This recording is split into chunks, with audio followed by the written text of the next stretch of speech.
Hello everyone, কেমন আছেন সবাই? আশা করছি সবাই খুব ভালো আছেন, সুস্থ আছেন। পল্লবীর ঘর কন্যার নতুন একটি ভিডিওতে আপনাদের সকলকে স্বাগত জানাই।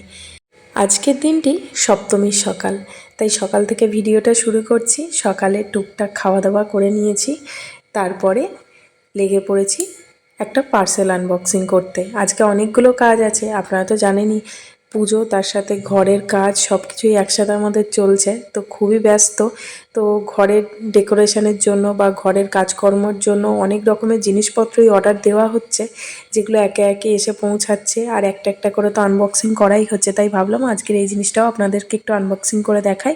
এটার মধ্যে আছে হচ্ছে একটা ওয়াশ বেসিন, মানে টেবিল টপ যে বেসিনগুলো সেগুলো। তো এটা সকাল সকালই চলে এসেছে। ওর বাবাকে বললাম যে যখন আনবক্সিং করবে তখন আমাকে বলো, আমি একটু ভিডিও করব। তো সেই যেমন কথা তেমন কাজ। তো ওর বাবা এসেছে, আসার পরে এটাকে আনবক্সিং করছে। আরও একটা জিনিস ওইদিকে দেখতেই পাচ্ছেন রাখা আছে, ওটাতে আছে গিজার। ওটা কালকে আপনাদেরকে আনবক্সিং করে দেখাবো। তো ভিডিওগুলো আমার কাছে অনেক দিন ধরেই করা রয়েছে, কিন্তু সময়ের অভাবে বিভিন্ন পরিস্থিতির চাপে পড়ে আর ভিডিও করাই হচ্ছে না, মানে এডিটিং করে আপলোড করা হচ্ছে না। তবে এটার একটা জিনিস ভালো, কলটা যেহেতু উঁচু, মানে ওই হাত ধোয়ার অসুবিধাটা হবে না। এরম নিচু কলের মধ্যে দিলে হাত ধুতেই পারবে না। এটা তো টল বডি আছে, মানে এতটা বোঝা যাচ্ছে না, সাদা সাদা আসছে, একটু সবুজ সবুজ মতো। এই যে এইটা মার্বেল মার্বেল ফিনিশ। ও একটা আবার দিয়েছে, মেসেজ দিয়েছে, thank you for your order dear customer, we know you are going to love it, review and rating our product in online shopping and shop again, have a good day, thank you. তো রিভিউটা দিয়ে দিবি, ভালো না খারাপ। তো বেসিনটা আপনাদের কেমন লাগলো অবশ্যই জানাবেন। আমার তো বেসিনটা বেশ ভালো লেগেছে। আসলে আমরা যখন দোকানে টাইলস মার্বেল কিনতে গেছিলাম তখন কিছু বেসিন দেখেছিলাম জাগুয়ার বা হিন্দওয়্যার পেরিওয়্যারের, কিন্তু ওগুলো সবই সাদা কালারের। আর আমার ইচ্ছে ছিল একটু প্রিন্টেডের মধ্যে কিছু নেবো, সেই জন্যই মার্বেল ফিনিশ একটু গ্রিনিশ গ্রিনিশ টাইপের এই টেবিল টপটা নিলাম। চলুন, এরপর পুজোর জন্য কিছু জামা কাপড় আরও কেনা হয়েছিল, যেগুলো আপনাদেরকে দেখানো হয়নি, সেগুলো দেখিয়ে নিই। প্রথমে যে লাল রঙের শার্টটা দেখলেন, ওটা আমার ভাইয়ের জন্য কেনা হয়েছে, আমি দিয়েছি। আর এখন যে কুর্তিটা দেখছেন, এটা আমার জন্য কিনেছি। এখন যে গ্রিন কালারের শার্টটা দেখছেন, এটা আমার ছেলের জন্য ওর বাবা কিনেছে। এই টুকটাক টুকটাক কিছু জিনিস কেনা হয়েছিল। এবার পুজো আর পুজোর শপিং দুটোই কোনো কিছুই ঠিকঠাকভাবে হচ্ছে না, যেহেতু ফ্ল্যাটের কাজকর্ম চলছে, তাই খুবই ব্যস্ততার মধ্যে কাটছে, সেইভাবে কিছুই হয়নি। পুজোর শপিংও একদম লাস্ট মোমেন্টে গিয়ে করা হয়েছে।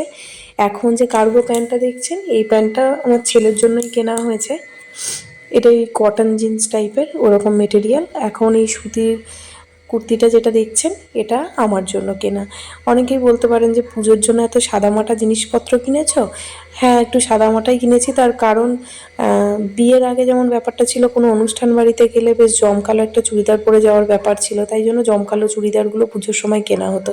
কিন্তু এখন কি হয়েছে, এখন কোনো অনুষ্ঠান বাড়ি গেলে শাড়িটাই বেশি প্রেফার করি, ওই জন্য শাড়ি তো নিই ভালো, সেটা পরেই অনুষ্ঠান বাড়িগুলো অ্যাটেন্ড করি। আর এইগুলো ডেলি ওয়্যারের জন্য নেওয়া হয়, কারণ টুকটাক বাপের বাড়ি যাওয়া, ছেলেকে পড়াতে দিতে নিতে যাওয়া, টুকটাক বেরোনোর জন্য আমার মনে হয় এরকমই কমফোর্টেবল।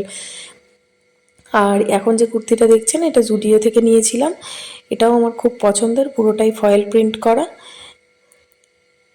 এবার যে টি শার্টটা দেখছেন, এটা ছেলের জন্য নেওয়া, এটাও জুডিও থেকেই নিয়েছিলাম, খুব কম রেঞ্জের, কিন্তু মেটেরিয়ালটা বেশ ভালো।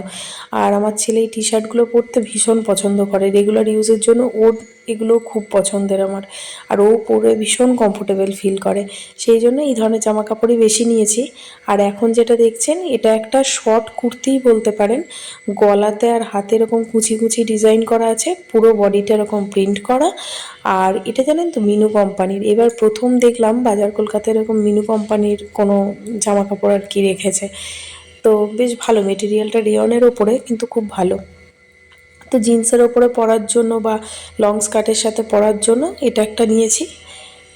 আর নিয়েছি তোজোর জন্য এই টি শার্টটা। এটা হচ্ছে navy blue colour, navy blue কালারের ওপরে ভীষণ সফট মেটেরিয়ালটা, এটাও একটা নিয়ে নিয়েছি। তো চলুন, আর দুই একটা জামা কাপড় আছে, সেগুলো বার করা নেই, তাই দেখাতে পারলাম না, এটা পরের ভিডিওতে দেখিয়ে দেবো। তো তারপরে জামা কাপড় দেখানোর পরে রান্না বান্না করে নিয়েছিলাম, সেই ভিডিও আর করা হয়নি। আজকে খুব সিম্পল মেনু, ভেজ ডাল করেছি আর পটল পোস্ত করেছি, আর কালকের মাছ ছিল সেটাই বার করে গরম করে নিয়েছি। আজকের এই সিম্পল মেনু। তো এটা খেয়ে দিয়ে আবার বিকালবেলা একটুখানি রেস্ট নিয়ে তারপরে রেডি হয়ে বেরোবো ঠাকুর দেখতে। কালকে তো ষষ্ঠী চলে গেছে, বেরোনো হয়নি। অন্য বছর সেই দ্বিতীয়া তৃতীয়া থেকে ঠাকুর দেখতে বেরিয়ে যায়, এবার তো আর হয়নি। তো ভেবেছি আজকে একটু যাব সপ্তমীতে, এরপরে আর টাইম পাবো কি পাবো না, তাই জন্য আজকে ভেবেছি একটু ঘুরতে যাব। তো খেয়ে দিয়ে নিই, চলুন, ওদেরও খাওয়া হয়ে গেছে, তারপর রেস্ট নিয়ে বেরোবো। এখন বাজে সন্ধে 6:30 মতো। রেডি হয়ে গেছি। প্রথমে যাব পাড়ার মণ্ডপের ঠাকুরটা দেখতে, তারপরে বেরোবো ঠাকুর দেখতে। আজকে ইচ্ছে আছে বেশ কয়েকটা ঠাকুর দেখার, বড় বড় যে ঠাকুরগুলো হয়, যেমন শ্রীভূমি স্পোর্টিং ক্লাব, সিঙ্গি পার্ক, হিন্দুস্তান ক্লাব, এই ঠাকুরগুলো দেখার ইচ্ছে আছে। তো সেই জন্যই বেরোচ্ছি। আর ওই যে সেই দিন শ্রীলেদার্স গিয়েছিলাম ওর বাবার জন্য একটা জুতো নিতে, তো এই যে শ্রীলেদার্স থেকে এই কিটোটাই ওর বাবা নিয়েছে। সেদিন আর দেখানো হয়নি, আজকে দেখিয়ে দিলাম। আর তোজো এখন যেটা পরছে এটা ওর ঠাকুমা এনে দিয়েছে ওকে। তো ওটা পরে যাবে না, কারণ ওটা পা থেকে খুলে যাওয়ার ভয় ভিড়ের মধ্যে, কারণ কোনো বেল্ট নেই, তাই কিটো পরিয়ে নিয়ে যাচ্ছি। আর এই যে চলে এসেছি পাড়ার মণ্ডপে ঠাকুরটা আপনাদেরকে দেখাতে। কেমন হয়েছে অবশ্যই জানাবেন।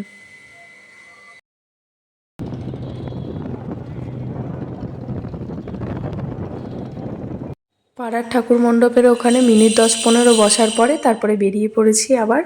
আমরা এখন লেক টাউন যাচ্ছি। এয়ারপোর্ট পেরিয়ে এখন 1 নম্বরে সিগন্যালে দাঁড়িয়ে আছি। চারিদিকে এত সুন্দর সুন্দর গান বাজছে, কিন্তু ওই যে কপিরাইটের ভয়ে সেটা তো দিতে পারছি না। কিন্তু আমাদের ছেলেবেলাটা যেসব গান শুনে আর কি আমরা বড় হয়েছি, সেই ধরনের গানগুলো বাজছে। এত অপূর্ব লাগছিল চারিদিকটা, আলাদাই একটা পরিবেশ। যদিও এবছর পুজোটা একটু তাড়াতাড়ি চলে এসেছে, তবুও যখন এত বড় একটা উৎসব হচ্ছে, বাঙালির শ্রেষ্ঠ উৎসব, তখন তো তার পরিবেশটাই আলাদাই একটা হবে, এটা তো খুব স্বাভাবিক ব্যাপার।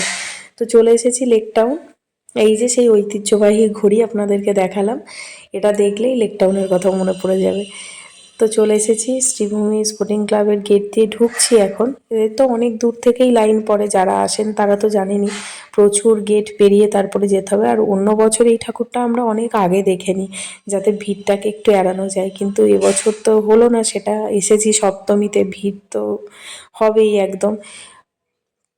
মোটামুটি 1 ঘন্টা লাইন দেওয়ার পরে এই জায়গায় এসে পৌঁছেছি। এখনও বহু দূর যেতে হবে, এখনও অনেকটা বাকি আছে যাওয়া। মোটামুটি যা মনে হচ্ছে 2-2.5 ঘন্টা মিনিমাম লাইন দিতে হবে। এই যে একদম প্যান্ডেলের কাছাকাছি চলেই এসেছি। এখন প্রায় 2.5 ঘন্টা লাইন দেওয়ার পরে আমরা প্যান্ডেলের কাছাকাছি এসে পৌঁছেছি। এই যে 2.5 ঘন্টা পরে আমরা দেখতে পেয়েছি প্যান্ডেল। তো এবছরের এখানে থিম হচ্ছে স্বামী নারায়ণা মন্দির, অক্ষরধাম যে মন্দিরটা, নারায়ণা মন্দির, সেই মন্দিরের আদলেই বানানো হয়েছে এই প্যান্ডেলটি। তো কেমন লাগলো আপনাদের অবশ্যই জানাবেন। ভালো লাগলে একটা লাইক শেয়ার করবেন তো অবশ্যই ভিডিওটিকে। তো চলুন, এখানে তো জানেনই বেশি দাঁড়াতে দেয় না, খুব তাড়াহুড়ো করে যেতে হবে। তো চলুন ভিতরে আপনাদেরকে নিয়ে যাই। জানি না কতটা দেখাতে পারবো, এত ভিড় থাকে, ঠেলাঠেলি হতে থাকে, তার মধ্যে কতটা দেখাতে পারবো জানি না, তবে চেষ্টা করছি। পুরো প্যান্ডেলটা জুড়ে রয়েছে এরকম অপূর্ব হাতের কাজ, তার সাথে রয়েছে এরকম একটা কি বলবো, লাইটের খেলা। কি অপূর্ব যে দেখতে লাগছে, কোথাও একটু ওয়ার্ম কালারের লাইট, কোথাও একটু হোয়াইট কালারের লাইট, চারিদিকে ঝাড়বাতি দিয়ে সাজানো প্যান্ডেলটি লাগছে কিন্তু অপরূপ সুন্দর। তার সাথে এখানকার প্রতিমা নিয়ে তো কোনো কথাই হবে না, একদম সাবেকি ঠাকুর, তার সাথে অপূর্ব সাজ। এবছর শুনলাম নাকি যে গহনাগুলো পরানো হয়েছে এগুলো পুরো হীরের গহনা, ভীষণ সুন্দর, অপূর্ব সুন্দর লাগছিল। কিন্তু দুঃখের বিষয় একটাই, ভালো মতো তো দেখতে পাই না, ঠেলাঠেলির চক্করে সঙ্গে সঙ্গে বেরিয়ে আসতে হয়, 1 মিনিটও দাঁড়াতে দেয় না। শ্রীভূমির ঠাকুর তো কোনো রকমে দেখে বেরিয়ে চলেই এসেছি, তারপরে যাচ্ছি এবার অন্য আরেকটি প্যান্ডেলের উদ্দেশ্যে। দেখা যাক কোথায় যাওয়া যায়। তবে আজকে সেই ভিডিওগুলো দিতে গেলে ভিডিওটা অনেকটা বড় হয়ে যাবে, তাই ওগুলো পরের পার্টে আপলোড করব। আজকে ভিডিওটা এখানেই শেষ করছি। কেমন লাগলো অবশ্যই জানাবেন ভিডিওটি। ভালো লাগলে চ্যানেলটিকে অবশ্যই সাবস্ক্রাইব করে দেবেন। দেখা হচ্ছে খুব তাড়াতাড়ি নতুন একটি ভিডিওতে।